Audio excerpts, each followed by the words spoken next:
Dans votre trésor, on va parler de votre argent et des nouveaux moyens de paiement. Dans un instant, Laurent Desbonnets nous dira comment sécuriser vos achats sur Internet. Mais on a d'abord enquêté sur ces nouvelles cartes bancaires qui vous permettent de payer sans contact. Pas besoin d'entrer sa carte dans un lecteur ni de composer son code. Mais attention, ça n'est pas sans danger. Regardez plutôt le reportage de Fabien Cazot, Mathieu Nivenglowski et Abdel Zwiwesh. Le soir, dans le métro, cette jeune cadre ne fait pas spécialement attention à qui s'installe à côté d'elle, encore moins s'il s'agit d'un pickpocket dernière génération, capable de pirater les données de sa carte bancaire à travers son manteau. Démonstration. Une pratique totalement illégale et pour cause, en seulement 2 secondes, notre faux pickpocket a fait une belle moisson. Il faut équiper le numéro de la carte bleue, la date d'expiration et l'historique des dernières transactions qui a été effectuées avec la carte bleue.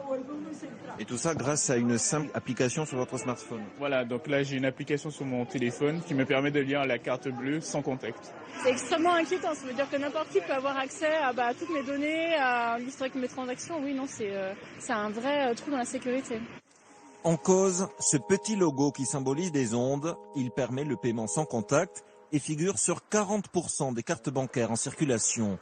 La fraude aux cartes sans contact devient un véritable business. Ce fabricant de portefeuille n'a pas hésité à lancer une gamme en aluminium certifié anti-rayonnement magnétique. La particularité de ces portefeuilles en aluminium, c'est qu'ils agissent vraiment comme une cage de Faraday et qui rendent toutes nos cartes qui sont maintenant qui émettent, ça permet de les rendre muettes et de se prémunir de toute forme de fraude. Tant que tout risque est écarté, le produit est parfaitement sécurisé et vos données personnelles et bancaires sont protégées.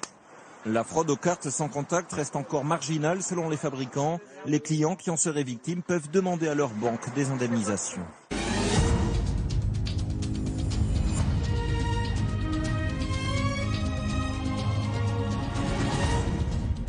Les objets dits connectés, autrement dit ceux qui peuvent être reliés via Internet à un smartphone ou à un ordinateur. C'est le cas par exemple de voitures, de réfrigérateurs ou même de brosses à dents. Le phénomène se développe à très grande vitesse et cela attire les pirates informatiques. Quels dégâts peuvent-ils causer? Fabrice Collaro et Olivier Cresta ont enquêté. Parmi nos objets connectés, il y a aussi les passeports biométriques et les nouvelles cartes bancaires qui sont dotées d'une puce sans contact pour payer des petits montants. Mais là encore, ces puces ne sont pas sécurisées et on peut donc récupérer les informations qu'elles contiennent. On est allé chercher, pour les fins de la démonstration, une application qui est disponible à tous sur l'Internet. Et regardez, simplement, j'ai ma carte de crédit dans le portefeuille et sans même toucher à quoi que ce soit, je suis capable instantanément de récupérer toutes les informations. Donc là, on voit, il y a mon nom, il y a le numéro de carte de crédit, la date d'expiration. On pourrait donc vous dérober vos données en 1 seconde et faire des achats à votre place, même si la carte est rangée dans une poche et dans un portefeuille. Et c'est exactement pareil pour le passeport. Toutes les informations vous concernant sont accessibles.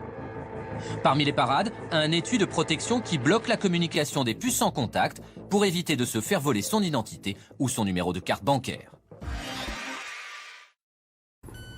Payer avec une carte bancaire sans contact, c'est aussi simple que de prendre le métro avec son pass Navigo. Depuis le mois de mars, tous les Français sont susceptibles de recevoir cette nouvelle génération de cartes lors d'un renouvellement. Le hic, c'est qu'il y a une faille de sécurité. Les données peuvent être interceptées jusqu'à 15 mètres de distance. Ça fonctionne à travers un portefeuille ou à travers un sac. Et donc, par exemple, dans les transports en commun, le risque est simplement de se faire dérober son numéro de carte et qu'ensuite le fraudeur utilise ces informations sur Internet pour commettre des achats frauduleux en votre nom avec votre numéro de carte. Mais les paiements frauduleux ne sont pas le seul danger. La seule solution pour sécuriser sa carte bancaire est de la conserver dans un étui en aluminium. Un peu paradoxal.